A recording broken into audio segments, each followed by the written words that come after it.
guess just this past week in Colorado, just did you feel like was there one thing, I don't know if you could pinpoint, was like this was missing and could have been better for us? I think the overall thing that we're fighting with right now is just a little bit of inexperience and being used to each other on the floor in those big moments. And we see a lot of really good glimpses in practice. I think we definitely saw more good glimpses this weekend than we did the first weekend. But we're still making a few too many mistakes on our side of the court where we feel like we should handle, another 5, 6, 7, 8 balls. And that's the difference in the set, and that's how fragile the sets are, and that you're going from losing 25-22 to winning 25-22 or more. So I felt this weekend we played some really nice volleyball.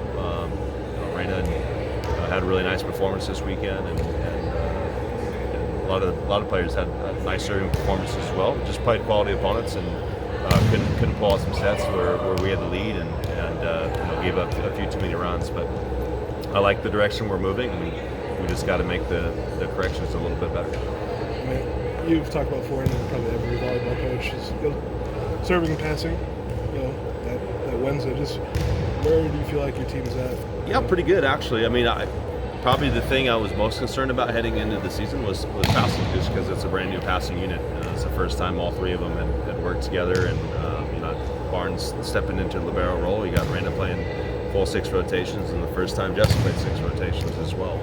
And so whenever you have that many new pieces, it usually takes some time to gel, but they've done a great job. They really haven't given up many runs from the service line. We played some really quality serving teams the last several weeks. And then from the service side, I think we've done better in the past, to be honest with you, and we've mentioned that as a team. And I think right now they're just kind of fighting through that whole phase of they really want to hit a good serve, but they also don't want to miss. And you can't have it both ways, so we have to have some risk reward involved in it. And I think we're finding that a little bit better. We found it a little bit better last week than we did the first week. I mean, wanting to be aggressive with the serve, just for you as a coach, how difficult is maybe that to coach when you get working new servers maybe every year, and it's like, okay, now it's okay to go for it. Yeah. Maybe they don't want to. Well, you can say all you want, but you're the one that actually holds the ball. It's the only skill in our sport where it's you and the ball.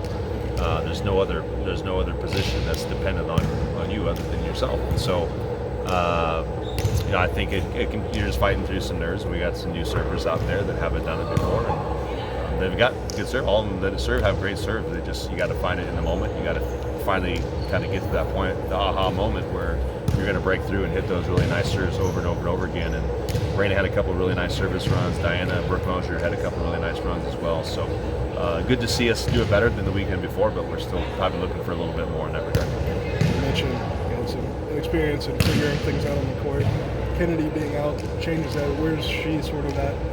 Yep, she's doing great. She's been in practice. We're waiting for where she can go full goal, but we're hoping by this weekend she'll be ready to go. But Riley stepped in, did great, and Riley's no stranger to being on the floor, and she, a lot of play time a couple seasons ago, and then some spot play last couple of years. But she's always battling every single day, and she has some huge stuffs against Washington, and we have a mix of middles that can step in there and play if need be. Is not having Kennedy change anything you want to do? Yeah, change your offense a little bit. I think some of her strengths are pretty particular to her. She's gotten really good at going on the slide attack off one foot, and not that the others aren't, but I think that's just a strength of hers in particular. So it changes a little bit what we do with the offense, and changes how we maybe defend a little bit as well. But like I said, they're all capable, and they both put up nice stats in practice. So it was good to see them step up and get in there. So your second match, did you run a little 5-2 at the end? We did a little bit, yeah. So something we had toyed with, and that was partly because Kennedy being out, give you the 5-2 or 6-2 gives you 3 attackers across the front row. Who's brought here to set, not being an attacker, but she's got a nice arm, and so we were able to utilize it and look pretty good for a bit, and then Washington just kind of served us out of it, and we just went back to the 5-1, knowing that we'd probably be there for a majority of the season, but we're trying to get wins when we could, and we did well with it against Colorado up until they made their run at the end of the third set, and then we just had to change back against Washington. Do you think you may keep on experimenting with that? I don't love to. I don't like switching back and forth a ton, but if it makes sense, and I'm never going to say never. I'd be stupid to say that, but Brooke's still going to get swings in practice, and we can work some different plays. Even if it's just a spot play or something like that, we're able to do. So we'll continue to work on it, but I'm not going to say it's probably be a majority of our practice. And then you guys have been having a few too many errors, as you keep on saying. What are you guys doing in practice to go past that? Tell them not to make them. No, there has to be some level of risk reward. I mean, there's no such thing as airless volleyball.